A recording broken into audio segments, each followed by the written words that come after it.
Друзья, Asus TUF Gaming A15. Вот такой вот игровой ноутбук. И игровой я его называю не зря, потому что у него есть все признаки. Это RTX видеокарта, это подсветка клавиатуры, как любят некоторые геймеры. Ну и, конечно же, некоторая оптимизация, режим турбобуста, 144 герцовый экран с Adaptive Sync и очень низкая цена. Это ультрабюджетный игровой ноутбук. И знаете, что самое интересное? Это 15,6 дюймов, и цена его на текущий момент, ну, если вы в Украине, вы поймете, чуть меньше 32 тысяч гривен. Я его покупал конкретно за эти деньги для лисички. У нас лисичка на нем играет в PUBG и играет на нем. Во что ты еще играешь? Hearthstone, пожалуйста. А вообще, на самом-то деле, на нем можно играть и в Counter-Strike Go, и, ну, грубо говоря, Counter-Strike 2. Можно играть, допустим, во что? В PUBG. Можно играть практически во все.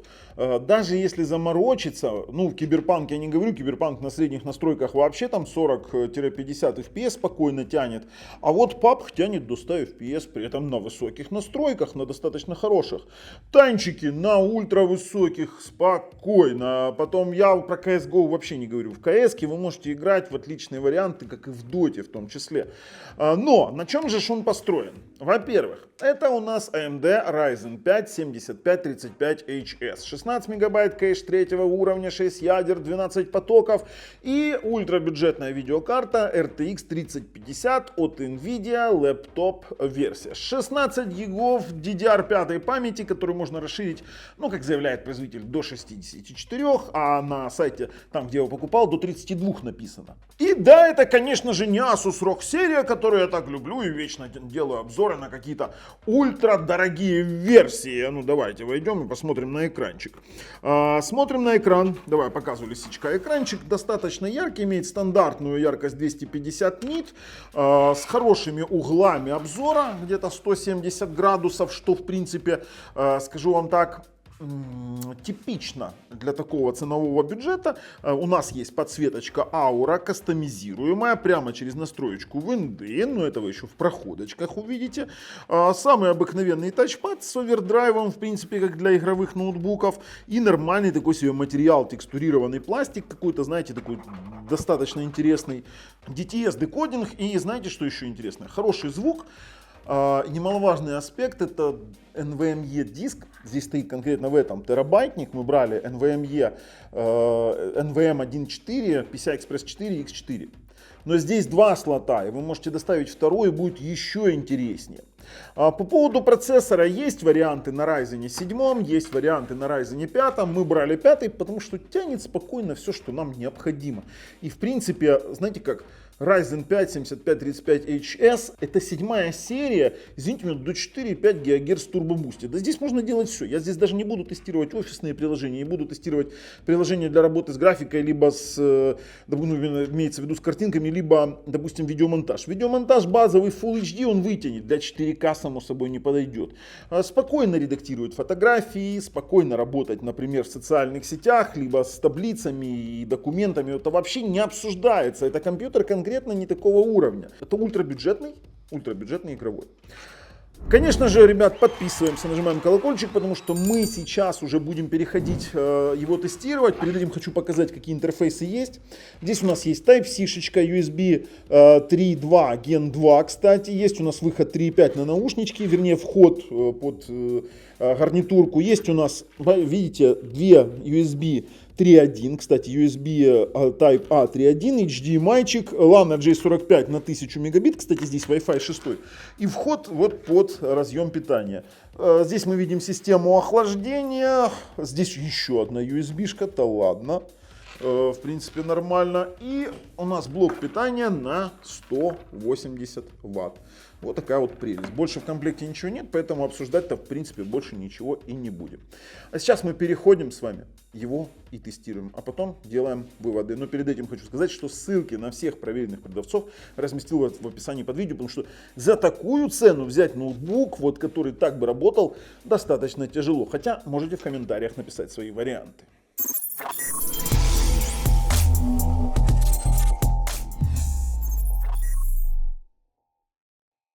Слушайте, ну начинаем конкретно с разбора процессора. Здесь AMD Ryzen 5 7535H.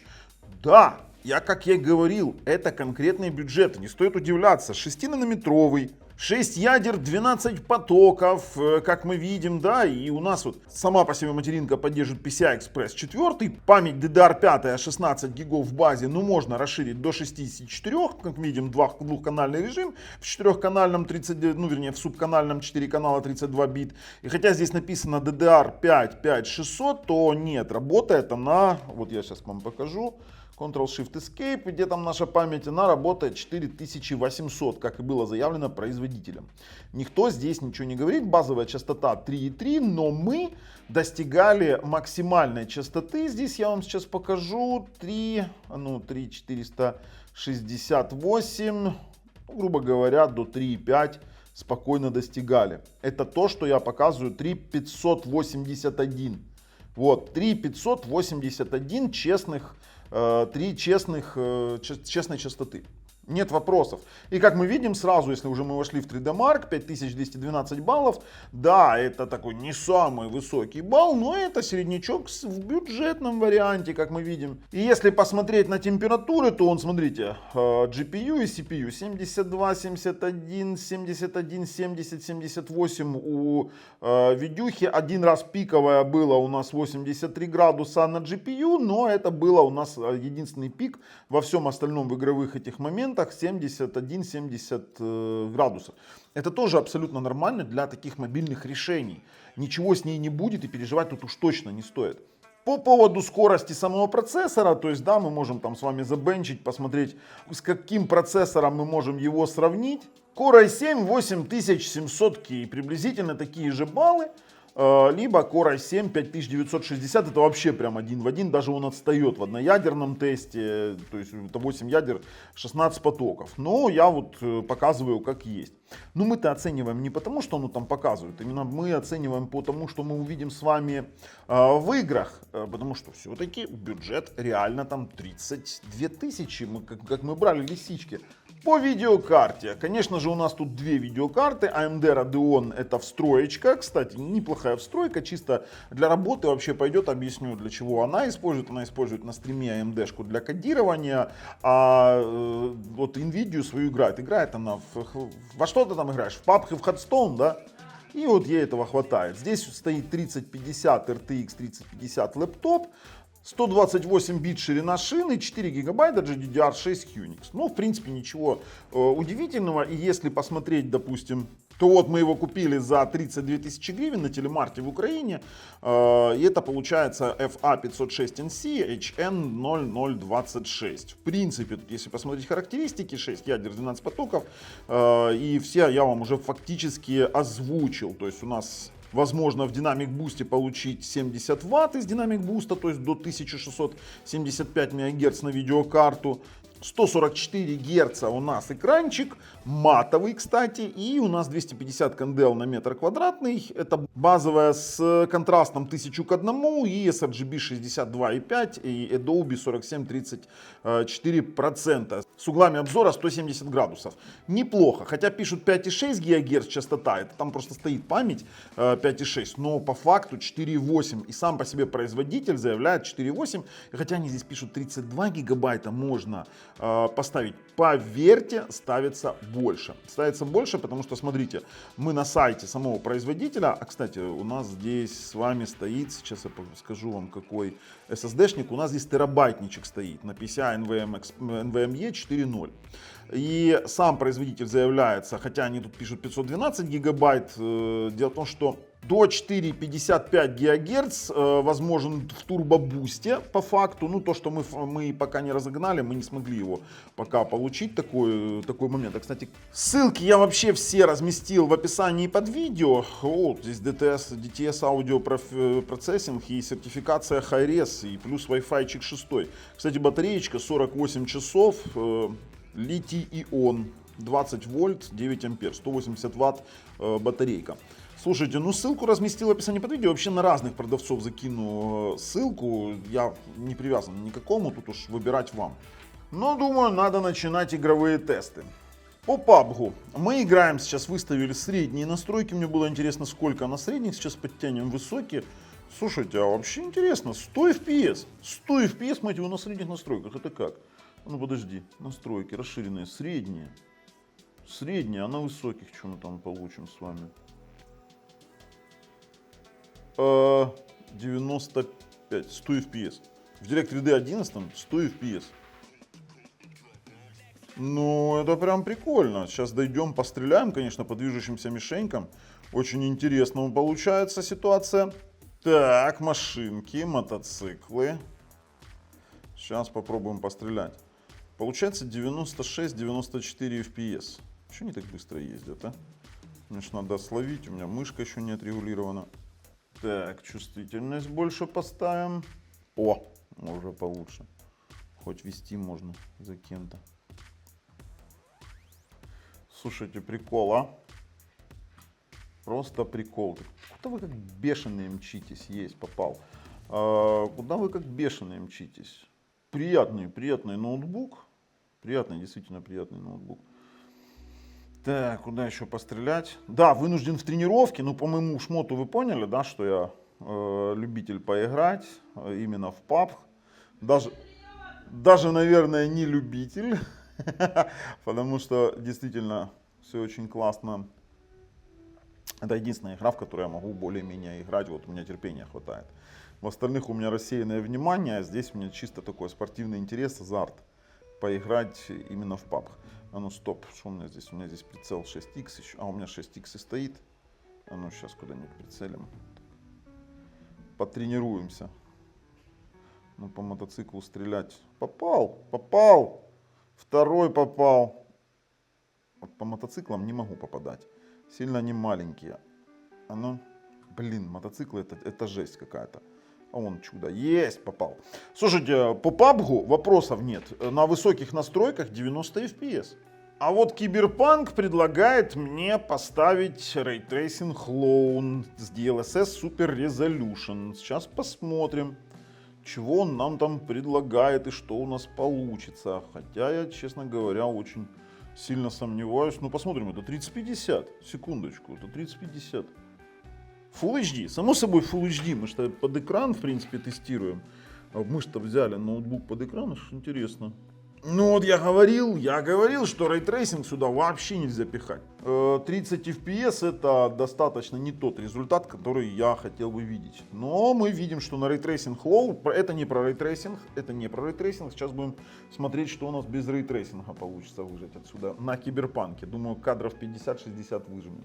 Кстати, по CPU мы достигли 4,5 ГГц, спокойненько там 4, 4,3, 4,4, он 4,350 было. Поэтому, в принципе, до 4,5, то, что они там в турбобусте заявляют, мы видим, что он работает. Так, меняем на, давайте, средние настроечки. Средние настройки с AMD FSR 52 FPS, 50-52 FPS, 54, и на улице будет меньше, там, вернее больше, 40 FPS, а тут уже можно и поиграть. На средних настроечках в 50 FPS, я сильно тут не буду придираться, это все-таки не самый топ ноутбук, это ноутбук дешевле $1000, о чем мы говорим, даже дешевле $800, капец. Ладно, смотрим, 70 FPS, да ладно, на улице, видели? 73, 60, 60, я тут вообще прям удивлен, 30-50, ребята, с AMD FSR. Вообще отлично, играть можно. Вот мое резюме, играть на этом в Cyberpunk 2077, спокойненько играйте.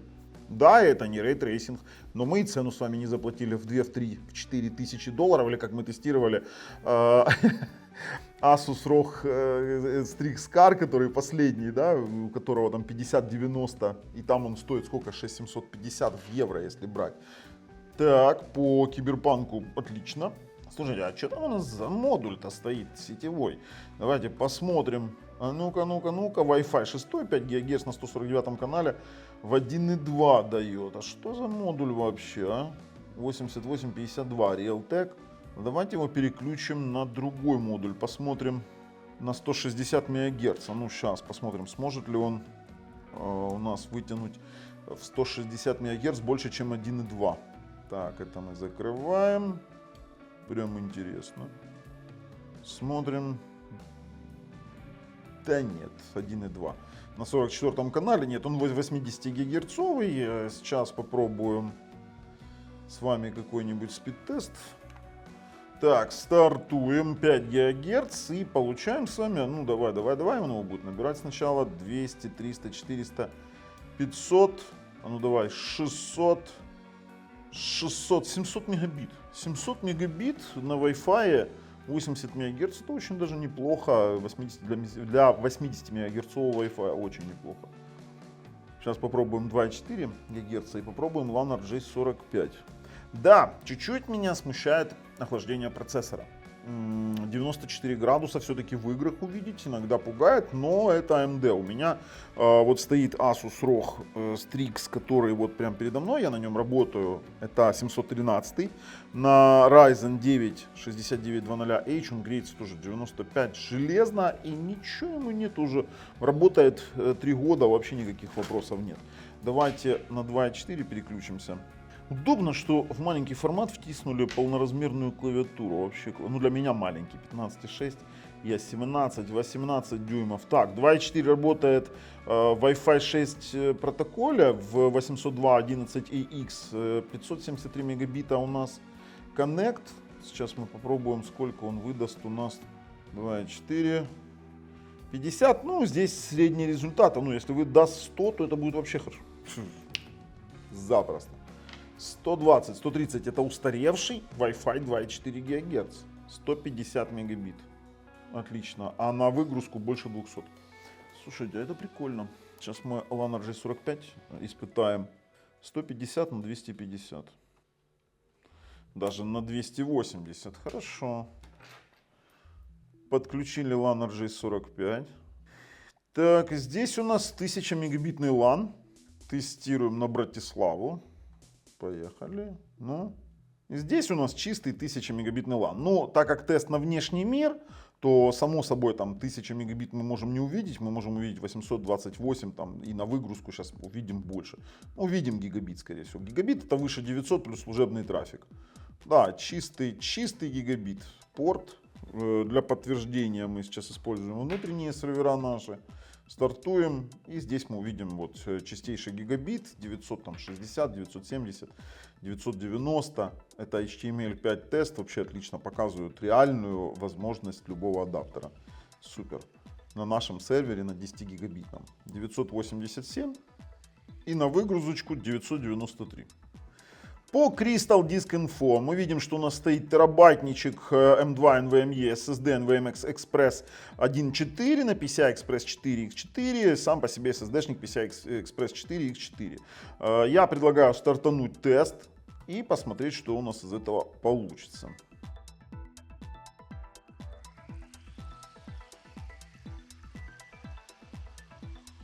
Очень удивлен, я сейчас делаю тест, очень удивлен, что температура не поднимается выше 50. То есть на текущий момент там 48, 49, 50. Ну, пускай он поднимется там, до 60. Но вот по охлаждению SSD-шника классно. Классно то, что можно поставить во второй SSD слот дополнительный SSD-шник NVMe Express. И будет тоже классно. Смотрите, и скорости тоже 4934. Это хороший диск. Хороший, далеко не бюджетный диск с хорошими скоростями.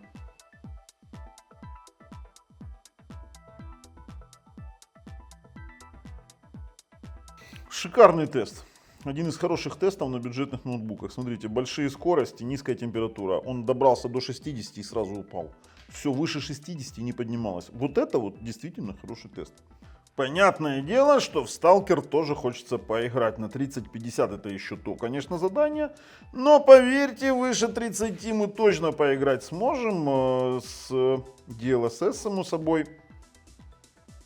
На текущий момент это низкие настройки качества. На DirectX 12 там 43 FPS выдавала на стартовую. Ну, сейчас посмотрим стартовую локацию, будем уже об этом говорить как-то дальше. Так, 40 FPS, давайте я сохраню. Это я просто на этом компе еще не делал ничего, то есть не играл. Слушайте, ну в любом случае 30, больше 30, 40, 37, 35, и это уже интересно. То То есть поиграть можно, я вам скажу, я удивлен. Я дольше сидел, посмотрел только что вступление. Давайте чуть пробежим. Так, включили. Пробежим сюда. Да, это не 100, это не 60, это не 80 FPS. Так, а куда там у нас? Пролазим. Встаем. Давайте ножом попробуем порубашить эти палки. Идеальным геймплей Сталкера я уж точно не назову, потому что, ну, действительно маловат FPS. Но то, что можно играть, это факт. А ну, давайте куда там пробегаем. Это аномалия. Где-то тут боковой заход был. Где боковинка? Ага, сюда пробежали.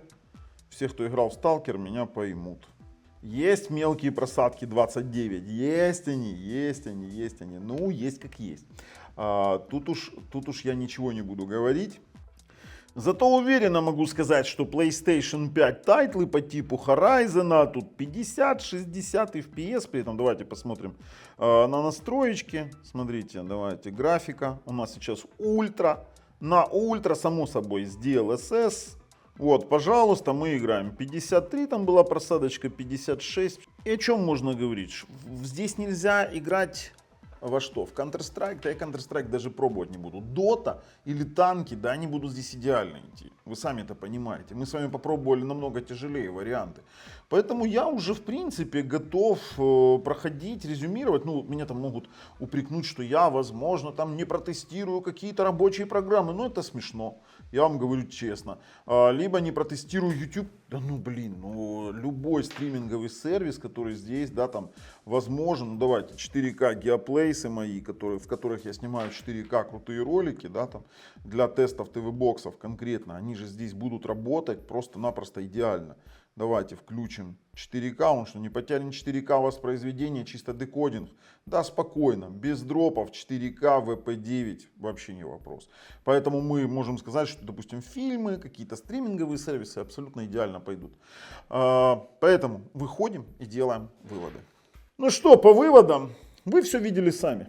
Я вам серьезно говорю, ноут хороший, проходной, то есть можно спокойно брать для ультрабюджета ребенку, отлично даже там каким-то дядькам таким как я купил в танчики погонять, Хардстоун пораскидывать, какой-нибудь пабжик там пару каток забегать и все отлично. Я вам скажу, я рекомендую, я не могу не рекомендовать такой ноутбук, потому что он действительно прикольный. Я могу много раз говорить, что Asus ROG серия на 5090 это круто. Но там и цены другие, и деньги другие, и возможности другие. Это для тех, кто не готов тратить огромные деньги на что-то мобильное и игровое. А с вами был Бабл на канале Технозон. Пока.